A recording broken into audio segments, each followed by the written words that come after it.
오늘 아침 우리에게 주시는 하나님의 말씀은 마태복음 24장 15절로 28절까지 말씀입니다. 신약 성경 41면 마태복음 24장 15절로 28절까지의 말씀을 제가 봉독하도록 하겠습니다. 이 기록된 계시의 말씀을 봉독할 때에 지금도 살아 계셔서 우리 각 사람 심령 안에 실체로 가시는 주님의 음성을 친히 들으시기 바랍니다. 그러므로 너희가 선지자 다니엘의 말한 바 멸망에 가정한 것이 거룩한 곳에 선 것을 보거든 잃는 자는 깨달을진저 그때에 유대에 있는 자들은 산으로 도망할지어다. 지붕 위에 있는 자는 집 안에 있는 물건을 가질러 내려가지 말며 밭에 있는 자는 겉옷을 가질러 뒤로 돌이키지 말지어다. 그날에는 아이 벤 자들과 젖먹이는 자들에게 화가 있으리로다. 너희의 도망하는 일이 겨울에나 안식일에 되지 않도록 기도하라. 이는 그때에 큰 환난이 있겠음이라. 창세로부터 지금까지 이런 환난이 없었고 후에도 없으리라. 그 날들을 감하지 아니할 것이면 모든 육체가 구원을 얻지 못할 것이나 그러나 택하신 자들을 위하여 그 날들을 감하시리라. 그때에 사람이 너희에게 말하되 보라 그리스도가 여기 있다 혹 저기 있다 하여도 믿지 말라. 거짓 그리스도들과 거짓 선지자들이 일어나 큰 표적과 기사를 보이어 할 수만 있으면 택하신 자들도 미혹하게 하리라. 보라 내가 너희에게 미리 말하였노라. 그러면 사람들이 너희에게 말하되 보라 그리스도가 광야에 있다 하여도 나가지 말고 보라 골방에 있다 하여도 믿지 말라. 번개가 동편에서 나서 서편까지 번쩍임 같이 인자의 임함도 그러하리라. 죽음이 있는 곳에는 독수리들이 모일지니라. 아멘. 이 본문은 보시면은 마치 좀 붕어빵에 붕어가 없다 이런 생각이 들 정도로 이제 종말론을 이야기를 하는데 이 종말에 대한 이야기보다는 종말에 대한 대비를 우선적으로 이야기하고 또 분량도 많아요. 그러니까 이게 지금 종말론을 이야기하는 건데 종말을 대비해서 종말을 피하라는 이야기인지 종말 자체를 말하려고 하는 것인지를 헷갈려 할 정도로 그러니까 그 종말을 대비하고 종말을 피하라 이런 쪽의 말씀이 더 많은 것 같습니다. 사실 지금 예수님은 예루살렘에 입성해 있는 상태입니다. 그리고 이제 불과 일주일도 안 남았어요. 이제 십자가를 지시려고 하면. 그런데도 지금 사람들과 또 제자들은 특별히 제자들은 여전히 예수님이 지금 무슨 말씀을 하시는지 전혀 모르고 있고 또 다른 데 신경을 쓰고 있다 이겁니다. 성전에 들어가셔서 나올 때 성전의 아름다움을 예수님한테 말을 한다든지 예수님께서 지금 종말을 말을 하는데도 여전히 못 알아듣고 있는 지금 그러한 답답한 상황 가운데서 예수님이 이제 곧 일주일도 안 남았습니다. 이제 십자가를 지고 이제 그야말로 세상에서 떠나셔서 이제 그 승천을 하실 텐데 그러니까 그 예수님의 이 굉장히 그 안타까운 마음이 이렇게 녹아져 있는 그런 본면으로 보시면 되겠습니다. 그래서 사실은 예수님은 지금 종말을 말씀을 하시지만 이 사람들과 제자들에게 제발 종말에 들어가지 말고 종말을 피하라라고 그러니까 사실 좀 피를 토하는 심정으로 말씀을 하신다고 해야 될까요? 그러한 입장에 놓여 있는 겁니다.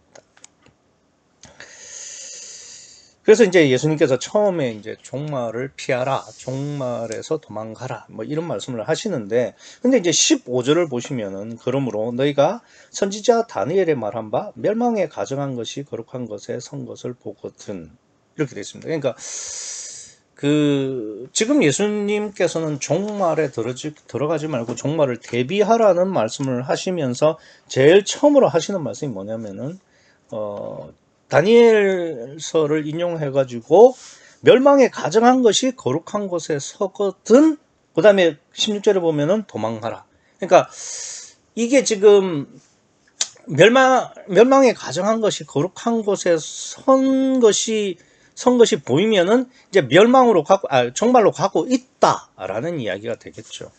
그러면은 이 대환란을 피하기 위해서 멸망에 가정한 것이 거룩한 곳에 선 것을 보게 되면 도망하라는 건데, 그럼 도대체 이 멸망에 가정한 것이 거룩한 곳에 섰다라는 게 무슨 의미냐 이거예요. 여기서 우리가 두 가지를 좀 정확하게 알아야 되겠죠. 멸망에 가정한 게 뭔가, 그리고 거룩한 곳에 섰다고 할 때 이 거룩한 곳은 어디입니까? 이 두 가지는 좀 알아야, 그러니까 멸망에 가정한 것이 거룩한 곳에 선 것을 보면, 이제 종말이 코앞에 왔다. 이제 곧 종말이 시작된다. 그렇기 때문에 나는 이제 대비를 해야 되겠다. 뭐 이렇게 지금 예수님께서 말씀해 주시고 있는 거죠. 뭐 그러기 위해서는 이 멸망에 가정한 것이 무엇이고 또 거룩한 곳이 어딘지 그걸 알아야 되죠. 그러니까 여기서 이제 멸망에 가정한 것, 그러니까 이 가정한 것이 도대체 뭐냐? 이게 이제 그 지금 본문의 헬라어로는 이제 부델리마이라고 되어 있습니다. 부델리마이 이런 단어가 되는데, 근데 사실 이 그 가정이라는 이 말은 예수님이 직접 하신 것은 아니죠. 여기 보시면 15절에 다니엘의 말한 바라고 해서 이제 다니엘서에 나와 있습니다. 그게 나나주에 보면 다니엘서 9장 27절, 11장 31절, 12장 12절 뭐 이렇게 가정한 것이라는 말이 나옵니다. 그런데 이제 이 가정하다라는 이 구약에서의 히브리어는 이제 시쿠츠라는 단어입니다. 시쿠츠라는 단어인데 구약에서는 이게 어떻게 번역이 되냐면은 뭐 신약처럼 가증하다라고 번역도 되어 있지만 뭐 미운, 그러니까 불결한, 뭐 불쾌한, 뭐 이런 식으로 번역이 되어 있고 그런 의미로 이제 해석이 되고 있습니다. 그래서 이제 그 다니엘서를 보면 이제 미운이라는 표현을 쓰고 있죠. 그래서 그러니까 하나님께서 미워하시는 것, 하나님께서 가증스럽게 여기는 것, 이렇게 되겠죠. 그런데 이제 이 가증이라는 시쿠츠라는 단어가 주로 어디랑 연결이 되냐면 우상과 많이 연결되어 있습니다. 그래서 열왕기상 11장 5절과 6절에 보면은 이제 솔로몬 왕이, 그러니까 주변에 있는 여러 나라들의 공주, 딸과 이렇게 교도론을 하게 되는데, 그 딸들이, 그러니까 이제 나중에는 이제 그 솔로몬 왕의 비가 되겠죠. 그러니까 그 부인들이 그 지역에 섬기던 이방신을 가지고 와요. 그렇게 해서 이제 하나님께서 솔로몬의 우상 숭배로 말미암아서 왕국, 그러니까 그 이스라엘을 두 개로 나누게 되죠. 그렇게 되는데, 그때 이제 그러니까 열왕기상 11장 5절에서 6절에는 뭐라고 되어 있냐면, 솔로몬 왕이 아스다롯 여신과 가증한 밀곰을 섬겼다. 그러니까 아스다롯도 그렇고 밀곰도 다 우상입니다. 그래서 지금 이 멸망에 가증한 것으로 말씀하시는 이 시쿠츠라는 말은, 그러니까 우상으로 우리가 연결시켜서 생각을 할 수 있죠. 그래서 이제 이런 이야기가 되겠죠. 그러니까 멸망에 가정한 것은 이제 우상이라고 우리가 일단 해석을 할 수가 있죠. 그렇다면 이제 거룩한 곳은 어딜까라고 생각을 해야 되겠죠. 이 거룩한 곳은 하나님이 계신 성전이 되겠죠. 그래서 성전이 왜 거룩한 곳이 될 수 있냐면 하나님이 임재하신 그곳이니까. 그래서 사실 성전 중에서도 지성소, 하나님이 임재하시는 그곳이 성스러운 장소인데, 그러니까 그것이 이제 성전이 그걸 포함하고 있으니까 하나님의 집이라는 성전이 거룩한 곳이 되겠죠. 그런데 이제 우리가 하나 생각해야 될 것은 뭐냐면은 지금 다니엘도 그렇고 예수님도 말씀하시는 이 거룩한 곳, 즉 성전은, 그러니까 예루살렘 성전이 아니죠. 왜냐하면 예루살렘 성전은 그 주후 70년, 그러니까 70년도에 완전히 파괴가 됩니다. 근데 지금 다니엘이 말하는 종말과 예수님이 말씀하시는 종말은 지금도 아니고 지금보다 훨씬 뒤의 이야기이기 때문에 이 예루살렘 성전을 말하는 것이 아닙니다. 그러면 어디가 되는 거냐? 사실 이 성전 자체가, 그러니까 그 70년경에 로마에서 성전이 완전히 파괴되기 전에 침례 요한이 요단강에서 물 침례를 줬죠. 그래서 사실 건물 성전은 이미 폐지가 된 상태였고요. 그 다음에 예수님께서 요한복음 2장에 보면은 너희가 성전을 헐라 내가 손으로 짓지 아니한 다른 성전을 일으킨다라고 말씀하고 있습니다. 그러니까 다른 성전이 있는 거죠. 그걸 제가 묵도 시간에 읽어드렸지만 고린도전서 3장 16절에 보면은 너희 몸이 성전인 것과 하나님의 성령이 너희 속에 거하시는 줄 너희가 알지 못하느냐. 그러니까 너희 몸이 성전, 그러니까 사람이 이제는 성전이 되는 거죠. 자, 그러면 성전은 원래 하나님이 계신 곳이고 그래서 그 성전이 거룩한 곳인데, 그러니까 건물 성전이나 물리적 성전은 이제 없어졌어요. 그리고 예수님께서 말씀하신 다른 성전은 고린도전서 3장 16절에서 말씀하시는 인간, 우리의 몸이 성전이다 이겁니다. 그러면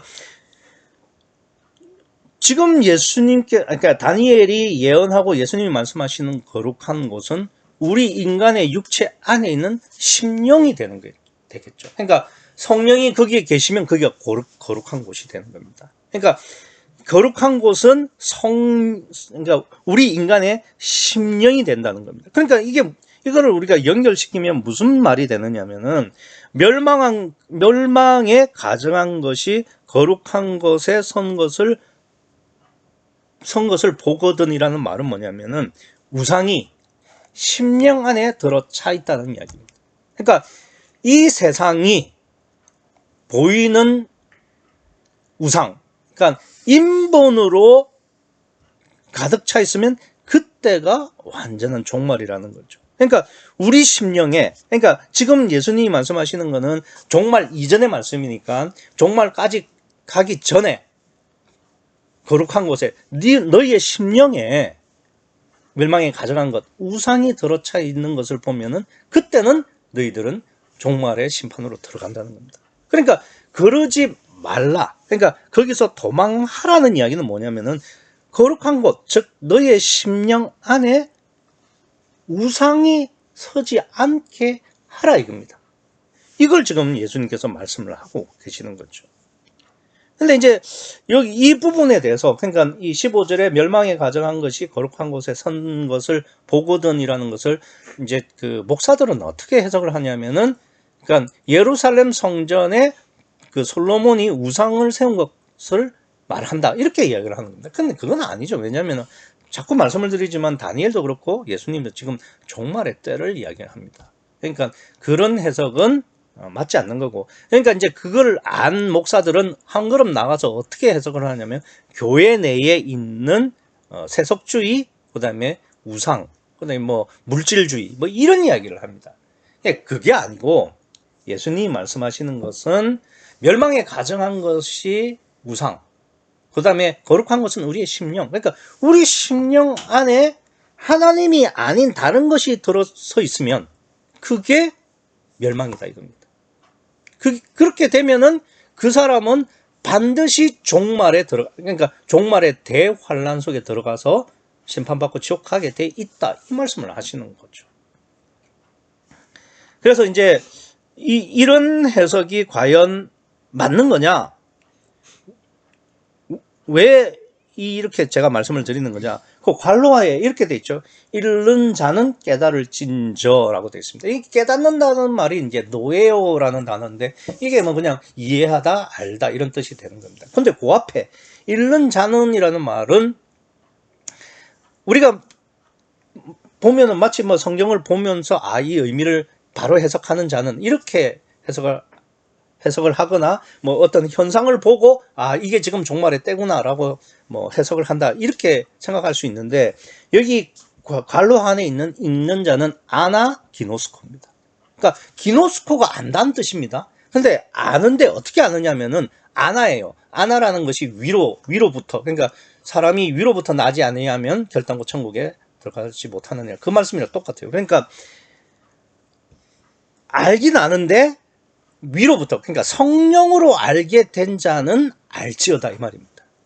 그러니까 여기서 말하는 멸망에 가정한 것이 거룩한 곳에 선 것, 요거를 보통 신학자들은 예루살렘 안에 솔로몬이 우상 숭배를 한 것, 요걸로 해석하거나 아니면 교회 안에 세속주의, 물질주의가 들어온 우상, 이렇게 해석을 하는데 그런 게 아니고, 그러니까 예수님이 말씀하신 것은 성령의 관점에서 영적인 해석을 해라. 그게 뭐냐? 그러니까 고린도전서 3장 16절에서 말씀하신 것처럼 우리가 성전인데, 그래서 우리가 거룩한 곳이 되어야 되는 게 마땅한데 그렇지 못하고 멸망에 가정한 것, 즉 우상이 내 심령에 들어차 있는 것. 그러니까 하나님이 아닌 그 모든 것이 내 마음속에 있으면 그건 다 우상이고 멸망에 가정한 것이라는 겁니다. 그런 해석을 할 수 있어야 한다는 것이 15절의 말씀이 되겠죠. 그래서 16절에 그때에, 그러니까 만약에 너희가 아직까지 멸망에 가정한 것이 거룩한 곳에 서 있다고 하면은 유대에 있는 자들은 산으로 도망가라는 겁니다. 그러니까 그 종말의 대환란에 들어가지 아니하고 피할 수 있는 방법, 즉 구원을 받을 수 있는 방법이 뭐냐? 16절부터 18절까지 기록되어 있습니다. 그러니까 16절을 보면은 유대에 있는 자들은 산으로 도망가라. 17절에 보면 지붕 위에 있는 자는 집 안에 내려가지 말라. 그 다음에 18절에 보면은 밭에 있는 자는 겉옷을 가지러 뒤돌아서지 말라. 이렇게 말씀하고 있죠. 그러니까 이게 우리가 종말에 아직까지 성령으로 거듭나지 못한 자들이 가져야 할 믿음이다, 이겁니다. 그게 그걸 이제 16절부터 18절까지로 예수님께서 말씀을 하시는데, 그러니까 멸망에 가정한 것이 거룩한 곳에 서게 하지 않으려고 하면은 16절부터 18절까지 해야 된다라고 말씀을 하시는 겁니다. 그런데 이게 16절부터 18절까지가 그냥 하나하나 그냥 각각 설명하신 것이 아니라 16절부터 18절까지는 단계별로 말씀하신 거예요. 왜 단계별로 말씀을 하셨다고 이야기를 하는 거냐? 우선 16절을 보시면 이렇게 돼 있죠. 그때에 유대에 있는 자들은 산으로 도망할지어다. 그러니까 유대라는 지역이 있고 또 산이라는 장소가 있습니다. 요 두 가지가 어떤 의미를 가지고 있는지를 생각해야 됩니다. 왜 그러냐면은 이게 지금 유대에 있는 자들은 산으로 도망할지어다 이러면 이걸 물리적으로 해석하면은 유대 지역에 있는 사람들이 산으로 가라는 이야기가 되는데, 여기 괄호에 보면 읽는 자는, 그러니까 아나 기노스코 한 사람들은 노예요, 깨달으라는 이야기는 영적으로 해석하라는 거죠. 그러니까 무슨 이야기가 되냐면 유대라는 것은 예루살렘을 둘러싸고 있는 땅이죠. 그렇기 때문에 예루살렘이 만약에 우리의 심령이라고 한다면 유대는 가장 먼 곳입니다. 그렇죠? 하나님을 믿는 사람들 중에서는 가장 먼 거죠. 그러니까 하나님을 믿기는 하지만은 예루살렘에서는 가장 멀리 있는 심령이라는 뜻이 되겠죠. 그러면서 이제 동시에 또 산이라는 장소의 의미도 알아야 되겠죠. 산은 어떤 곳입니까? 사람이 없는 곳이고 인적이 드문 곳이고, 그렇기 때문에 인본이 배제된 곳, 다시 말해서 육체를 부인하는 자기 부인의 장소가 산이라는 의미가 되는 거죠. 그래서 예수님도 기도를 하러 산으로 가셨다는 이야기는 육체를 부인하는 것이 기도의 의미이기 때문에 그러한 곳에 가셨다는 이야기가 되는 겁니다. 다만 우리가 이제 아셔야 될 것은 이 16절에서 유대에 있는 자들이라는 말은 아직까지 그 예루살렘이라는 중심에서는 멀지만 그래도 하나님을 믿는 존재로서, 그러니까 자기 부인을 이제 막 시작했거나 하려고 하는 심령들, 그런 사람들을 말을 하는 겁니다. 그러니까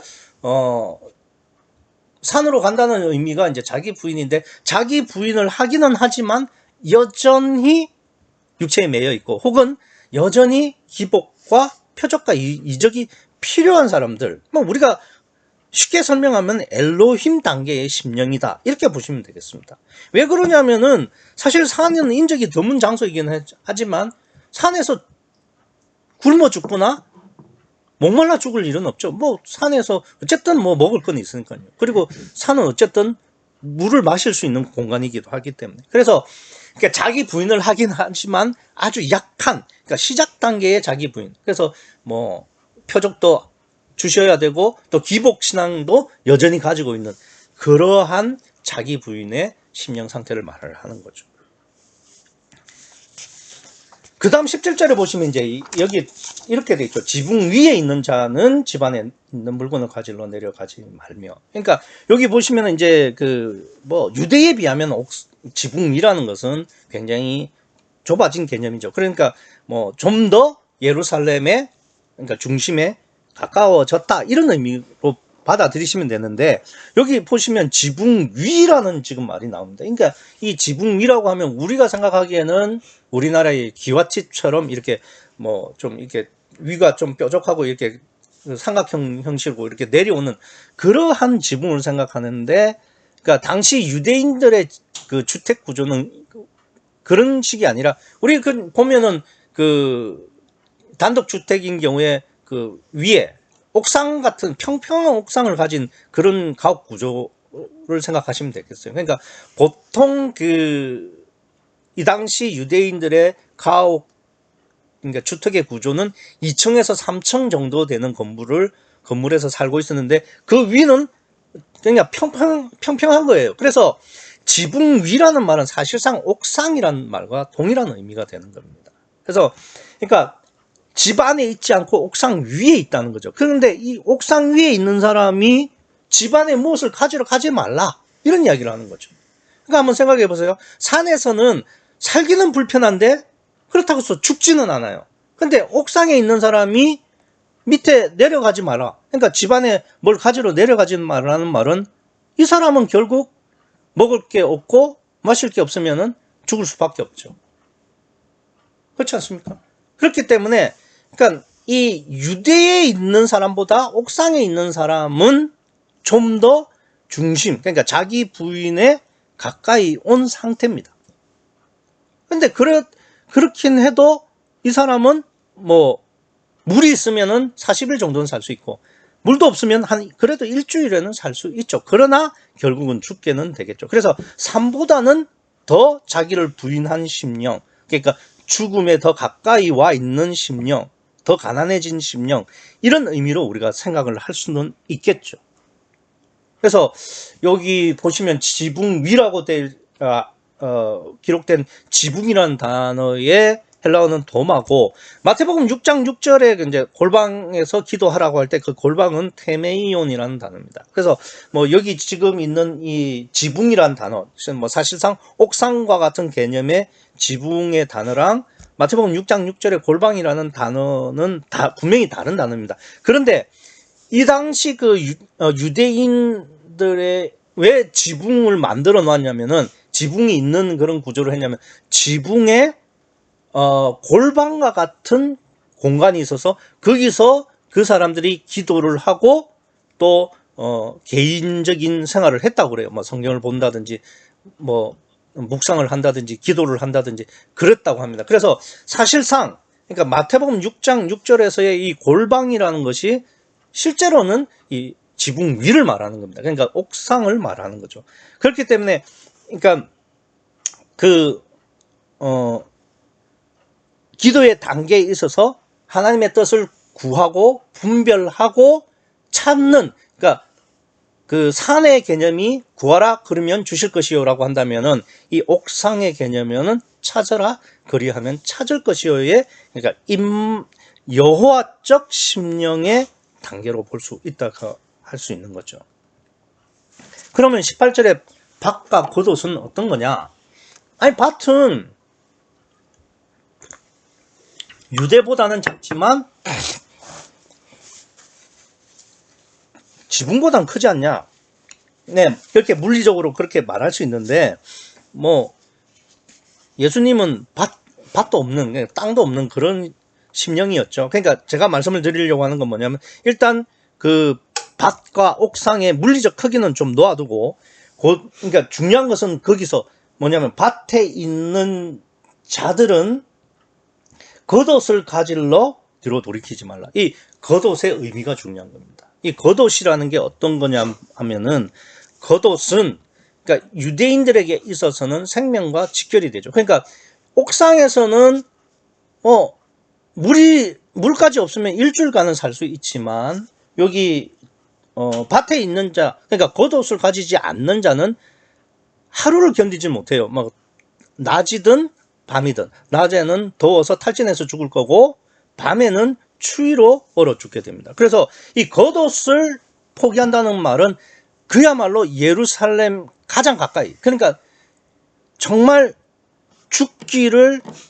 죽음도 불사할 정도로 자기 부인을 위해서 간절히 소망하는 심령, 그러니까 가장 가난한 심령, 이렇게 되겠습니다. 그래서 이 겉옷을 포기하는 심령은 사실상 그러니까 임마누엘에 가까운 그런 심령이 되는 겁니다. 그래서 그러니까 그 자기 부인에 있어서 그러니까 멸망에 가증한 것, 즉 우상이 거룩한 곳인 이 우리 심령에 자기 부인이라는 것에 단계별로 산과 그다음에 지붕위와 그리고 겉옷의 개념으로 보면은 단계별로 거의 이제 거듭나기 직전까지의 가난한 심령을 단계적으로 설명을 했다고 볼 수 있는 거죠.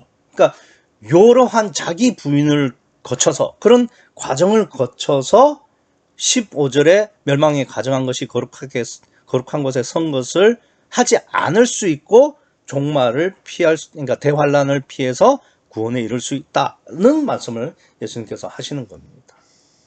그리고 나서 이제 20절에 보면은 너희의 도망하는 일이 겨울이나 안식일에 되지 않도록 기도하라.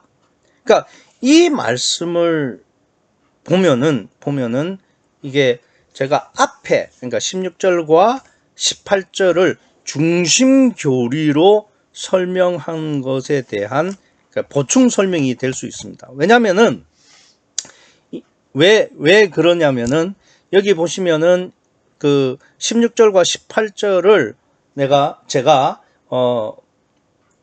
중심 교리로 설명을 했는데 20절이 지금 도망하는 일이 겨울에나 안식일에 되지 않도록 기도하라, 요렇게 말씀하신 것과 연결이 돼 있다고 그랬죠. 그런데 그 사이에 보시면 19절에 그날에는 아이 벤 자들과 젖먹이는 자들에게 화가 있으리라는 것이 끼어 들어가 있습니다. 그러니까 요걸 해석하면은 20절도 해석이 가능하죠. 왜 그러냐면 19절을 보세요. 그날에는 아이 벤 자들과 젖먹이는 자들에게 화가 있으리로다. 그럼 왜 아이 벤 자와 젖먹이는 자들에게 화가 있다고 하시느냐 이거죠. 그 이유를 알아야 되겠죠. 그래서 23장이 그러니까 그 바리새인의 외식을 말씀하셨고 24장이 이제 종말론인데 여기 보시면 24장에서 우리나라 성경에는 예수께서 성전에서 나와서 가실 때라고 되어 있지만 헬라어 원문에는 카이로 연결되어 있습니다. 그러니까 23장의 외식과 24장의 종말이 사실상 같은 문맥으로 연결이 되어 있다는 거죠.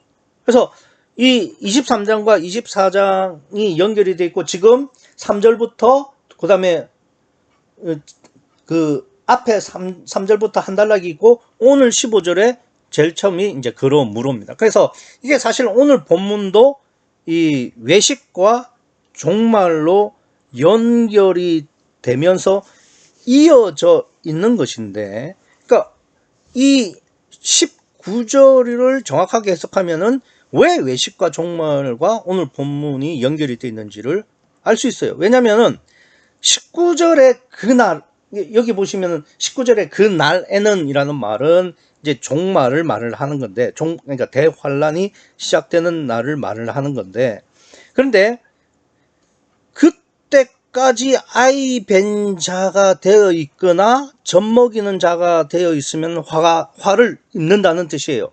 그러면 아이 벤 자와 젖먹이는 자는 왜 화를 받는 거냐? 여기 15절 괄호에 보면 읽는 자는 깨달을진저라고 해서 제가 이게 아나기노스코라고 그랬죠. 요거를 그냥 그러니까 물리적으로 해석하면은 안 되고 요거를 좀 영적으로 볼 수 있어야 된다. 그러니까 영적 기준으로 해석을 해야 된다. 그러니까 이 아이 벤 자는 영적으로 보면은 정확하게 임마누엘과 반대되는 상황이죠. 왜냐면은 임마누엘이라는 것은 우리의 육체를 성전 삼아 우리 심령 안에 성령이 계신다. 그러니까 성령이 거룩한 곳에 계시는 성전이 완성이 되는 거죠. 그러니까 참 성전이 된 것이죠. 그런데 지금 아이를 배었다라는 것은 사람 안에 사람이 있는 거예요. 무슨 말이냐면은 이 사람이라는 성전 안에 그 거룩한 곳에 성령이 계시는 것이 아니라 뭐가 있다고요? 사람이 있는 거예요. 그래서 사실 이 15절에 멸망에 가정한 것이 거룩한 곳에 섰다라는 것이 여기 19절에 아이 벤 자로 표현하시는 거예요. 그러니까 원래는 예수님처럼 참 성전이신 예수님처럼 육체 안에 성령이 함께 계셔야 되는 건데 이게 아이 벤 자는 사람 안에 또 사람이 있는, 그러니까 사람 안에 우상이 있는 그걸 의미한다 이겁니다. 그래서 이 젖먹이는 자들도 마찬가지죠. 젖먹이는 자들도 비록 그 아이가 뱃속에서 나오긴 했지만 여전히 관심, 그러니까 그 사람, 그 젖먹이는 자의 마음에는 젖먹이가 들어차 있는 거죠. 그러니까 임마누엘이 성령이 거룩한 곳에 서 있는 것이라고 한다면 아이 벤 자는 멸망에 가정한 것이 거룩한 곳에 서 있는 것의 표현이고, 그렇기 때문에 이 지금 제가 해석했던 거 16절에서 그러니까 18절까지를 중심교리로 점점 육체, 그러니까 자기를 부인하는 것에서 멀리 있다가 점점 육체를 부인을 해서 자기 심령이 온전히 부인되어진 다음에 성령으로 거듭나는 그러한 과정을 말씀하신 거고, 그렇게 해야 종말론에서, 그러니까 대환란에서 피할 수 있고 구원을 얻는다는 예수님의 말씀이고, 그거를 19절에서 그러니까 단적으로 아이 벤 자들로 또 젖먹이는 자들로 예수님께서 말씀을 하셨다. 이렇게 보시면은 뭐 큰 무리 없이 19절까지 이해가 될 수 있을 것 같습니다. 그런데 이제 20절이 조금 어렵죠. 그래서 19절까지를 이해를 하게 된다면 20절도 이해를 할 수가 있는 거죠. 그럼 왜 도망가는 게, 그러니까 즉 자기 부인을 하는 게 겨울이나 안식일이 되면 안 되는 거냐? 그걸 위해서 왜 우리가 기도를 해야 되는 거냐? 이에 대한 목사들의 해석은 굉장히 중구난방입니다. 통일되지 않아요. 그냥 자기가 하고 싶은 말들을 많이 해놨어요. 그런데 우리는 성경을 해석할 때 항상 문맥을 따라 해석을 해야 되고, 그러니까 그 주제를 놓치지 말아야 되죠. 제가 금방 말씀드린 것처럼 23장은 외식에 대한 문제고 24장은 종말에 대한 말씀인데, 이것이 결국은 19절에 그러니까 아이 벤 자로 귀결이 된다 이겁니다. 물론 그거는 15절에 멸망에 가정한 것이 거룩한 곳에 선 것을 보거든이라는 전제가 있는 거죠. 근데 이제 그렇게 하지 않기 위해서 예수님께서는 16절부터 18절로 자기 부인의 단계를 설명을 하신 거고요.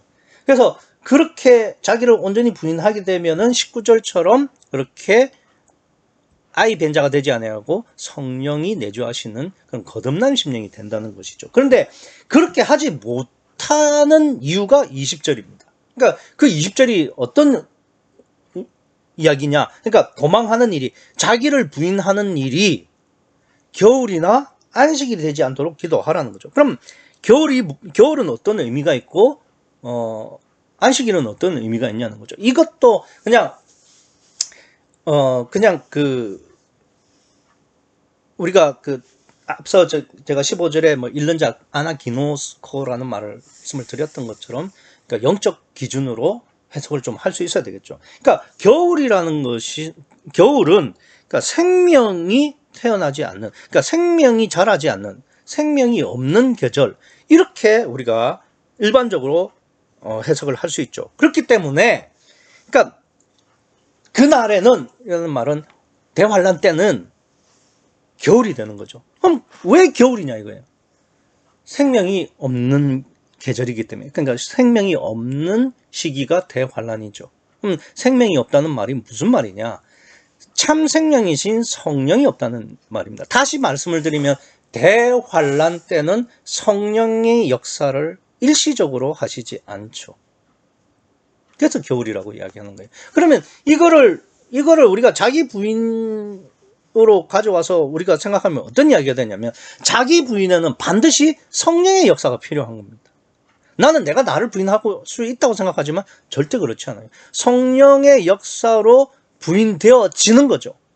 그래서 성령의 역사로 말미암아서 내가 부인되어지기를, 그러니까 유대에서부터 예루살렘까지 오기를 기도하고 소망해야 된다는 겁니다. 두 번째, 그럼 안식일은 뭐냐? 그래서 제가 그 23장의 외식과 연결이 된다고 말씀을 드렸는데, 그러니까 바리새인들이 율법의 행위로 말미암아서 자기들은 구원받았다고 확신하는 거죠. 그러니까 실제로 예수님이 보시기에는 바리새인들이 멸망에 가증한 것으로 거룩한 곳에 서 있는데, 그래서 이 바리새인들은 종말의 심판을 받을 수밖에 없는데 자기들은 안식일을 지킴으로 말미암아서 구원받고 의인이라고 확신을 하는 거죠. 그런 점에서는 이 안식이라는 것은 종교적 확신, 즉 자기를 의심하지 못하도록 하는 고착이라 이 말입니다. 확신, 고착 이런 이야기가 되겠죠. 그래서 도망하는 것에 가장 문제가 되는 것은 우선은 성령이 역사를 하지 못하게 하는 것이고, 그것의 구체적인 게 뭐냐면은 자기 확신하는 거예요. 그러니까 구원의 확신이 없는 사람은 구원을 받을 가능성은 있지만 구원받지 못한 사람이 구원받은 것으로 확신하면 절대 구원이 불가능한 거죠. 그래서 예수님께서 너희의 도망하는 일이 너희가 자기를 부인하는 것이 겨울 성령의 역사를 하지 않거나 혹은 너희 확신에 빠지지 않도록 기도하라 이겁니다.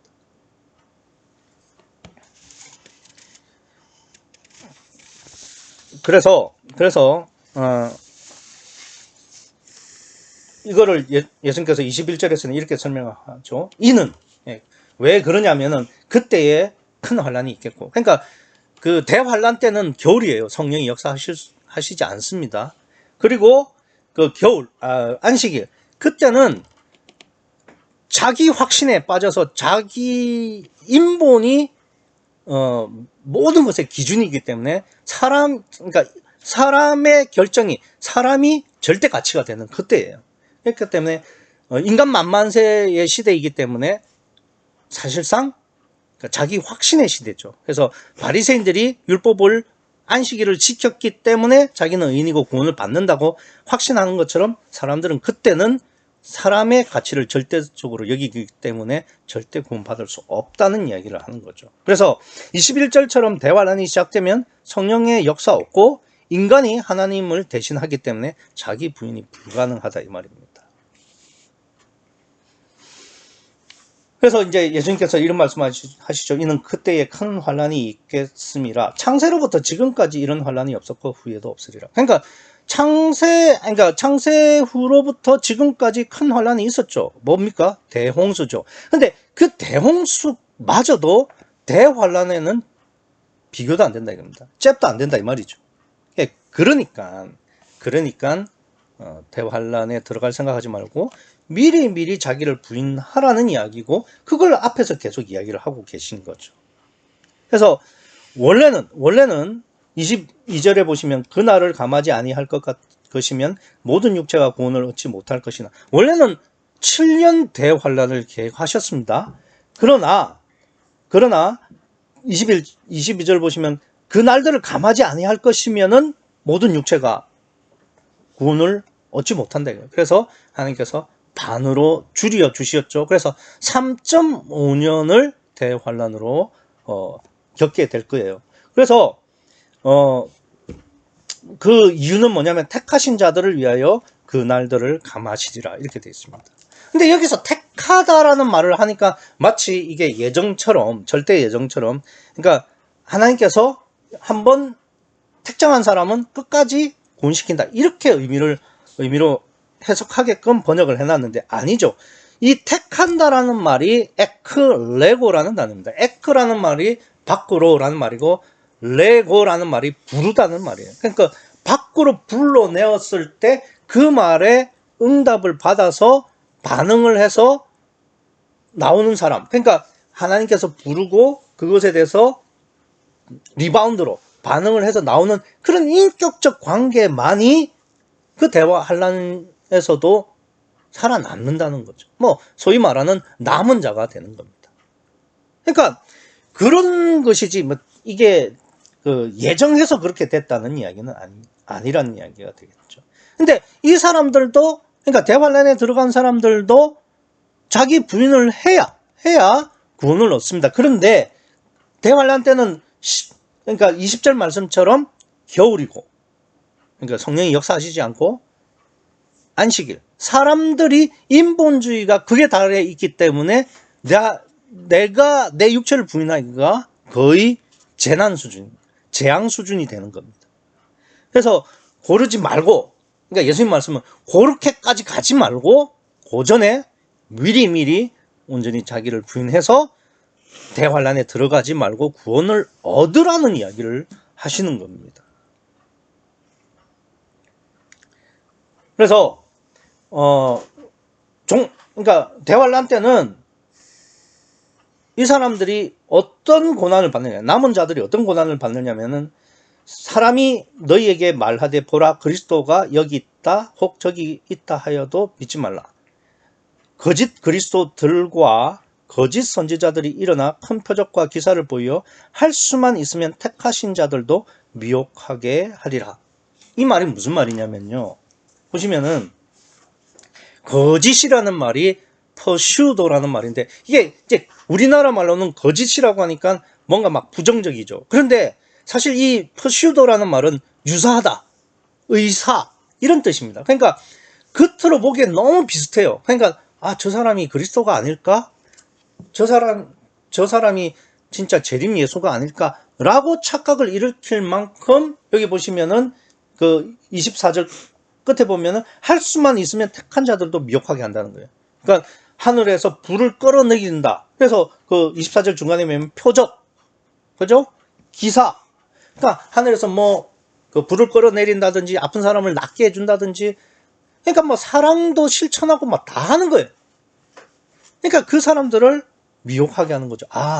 저런 게 진짜 하나님 믿는 것이 아닌가, 이런 문제가 생긴다는 겁니다. 그러니까 지금 우리에게 필요한 자기 부인이라는 것을 왜 하느냐? 오직 성령을 위해서 하는 건데, 그 오직 성령이 사람으로 대체되는 거예요. 보이는 행위로. 그래서 23절에 보면 그때 사람들이 너희에게 말하되 보라 그리스도가 여기 있다 혹 저기 있다 하여도 믿지만, 그러니까 여기 있고 저기 있으려면은 어쨌든 육체를 입고 있는 공간적 존재라는 거죠. 그러니까 그 공간적 존재는 보이는 게 전부일 수밖에 없고 육체를 입을 수밖에 없다는 겁니다. 그러니까 그 말은 무슨 말이냐면은 보이는 것이 전부인 믿음이 되는 세상이 된다는 거예요. 그게 남은 자들이 통과해야 할 시험입니다. 물론 그런 한 종교적 차이 때문에 그들이 순교도 당할 거예요. 왜 그러냐면 지금 뭐 우리나라에서 일어나는 정치적인 갈등이나 진영 간의 어떤 그 서로 간의 뭐 테러라든지 이런 걸 보면은 나중에 종교가, 그러니까 그 믿음의 생각이 다르다고 해서 사람들을 죽일 수 있는, 그러니까 참복음을 따르고자 하는 사람들을 죽이는, 순교하게 하는 일이 안 일어난다고 보장할 수가 없어요. 왜냐하면 지금도 정치적인 대립이 극에 달해가지고 가만히 놔두면 사람을 죽일 수도 있는 그런 험악한 상황까지 일어나는데, 이때는 대환란 때는 무정부 상태라 이겁니다. 그래서 종교적 신념으로 말미암아서, 여기서 종교적 신념이라는 것은 다른 게 아니죠. 사람을 믿게 하고 사람이 최우선이 되고 우리끼리 이 세상을 유토피아로 만들 수 있다라는 그러한 종교적 가치와 믿음 체계를 말하는 거예요. 그 속에서 아니다, 우리가 비록 지금 대환란 속에 들어왔지만은 오직 성령을 믿기 위해서 자기를 부인해야 된다, 그러한 말을 하는 사람들은 반드시 사람이 전부라는 이 가치관에서 배탈을 당할 거고 왕따를 당할 거고 심지어는 순교도 당할 거다 이 말입니다. 그래서 여기 보시면은 거짓 선지자, 거짓 그리스도가 표적을 행하는 거예요. 하늘에서 불을 끌어내려요. 죽은 자를 살려요. 그러면 거짓 선지자, 선지자는 말씀 전하는 목사가 되겠죠. 목사들이 막 유튜브로 생중계를 하겠죠. 그러면서 봐라, 이분이 그리스도가 아니냐. 우리가 이분을 믿음으로 말미암아서 여기에 지상 나오는 건설하자. 뭐 이런 게 아니라고 말할 수는 없다. 이런 일이 분명히 일어날 거예요. 그래서 거짓 그리스도가 표적을 행하고 거짓 선지자들이 나팔수 역할을 하는 그러한 때가 반드시 온다 이겁니다. 근데 예수님께서 딱 못을 박죠. 25절 보라 내가 너희에게 미리 말하였노라. 26절 사람들이 너희에게 말하되 그리스도가 광야에 있다. 또 골방에 있다. 믿지 말라는 겁니다. 왜 믿지 말라고 하느냐. 아니 광야에 있든 골방에 있든 공간적 존재이지 않냐 이거죠. 보이는 것이 전부이지 않냐 이거죠. 보이는 것이 전부인 게 우상이고 그것이 네 마음에 들어가면은 멸망에 가정한 것이 거룩한 곳에 섰다는 겁니다. 그러니까 예수님이 말씀하시는 것은 그게 아니라는 거죠. 27절 번개가 동편에서 나서 서편까지 범적인 같이 인자 재림 예수의 임함이 그럴 거라. 그러니까 재림 예수는 어떤 존재다? 공간적 존재가 아니에요.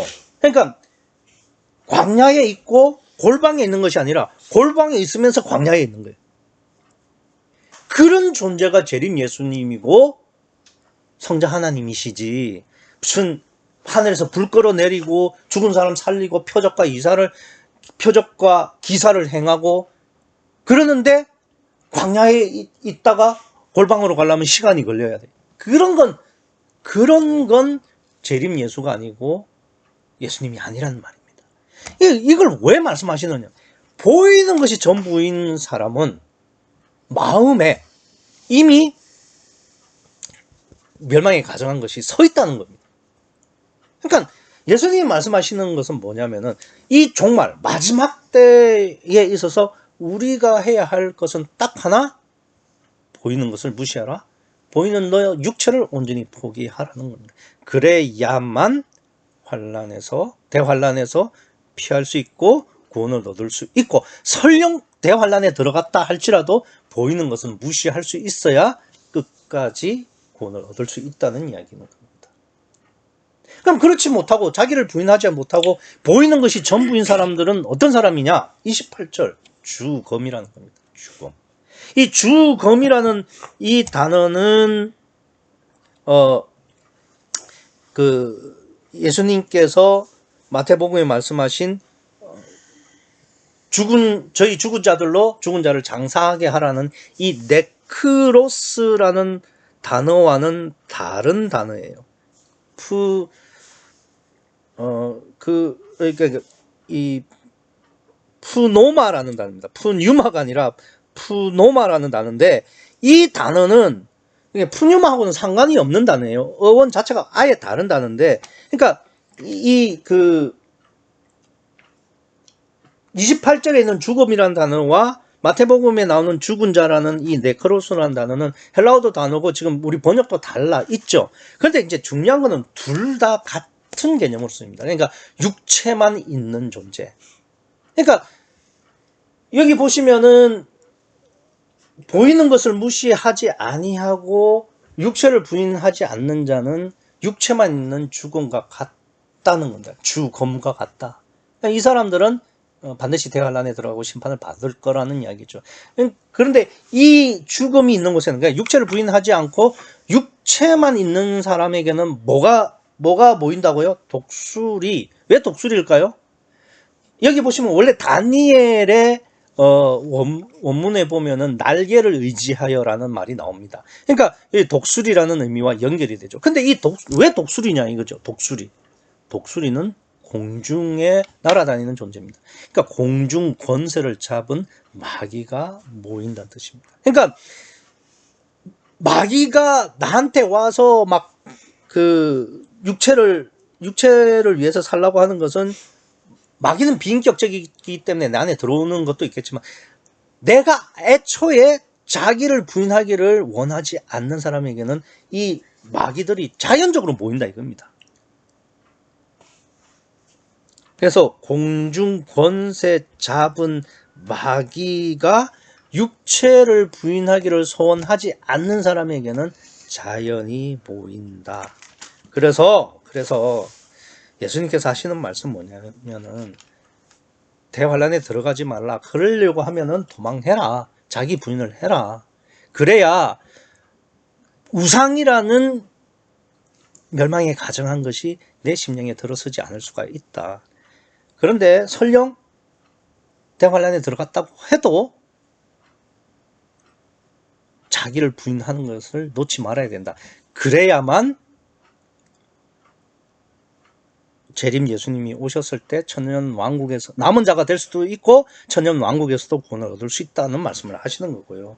만약에 네가 자기를 부인하지 않으려고 하면은 너는 그냥 죽음인데, 그러면은 공중 권세 잡은 마귀가 너한테 모일 수밖에 없다. 그게 바로 그러니까 죽음 플러스 독수리가 멸망에 가정한 것이 거룩한 곳에 선 것이다 라고 이야기를 하시는 겁니다. 이번 주 자기 부인 없는 죽음, 시체로 살지 마시고 나는 죽고 성령이 내 심령의 거룩한 곳에 설 수 있는 그런 임마누엘을 이루시는 한 주가 되시기를 간절히 소원합니다. 기도하시겠습니다.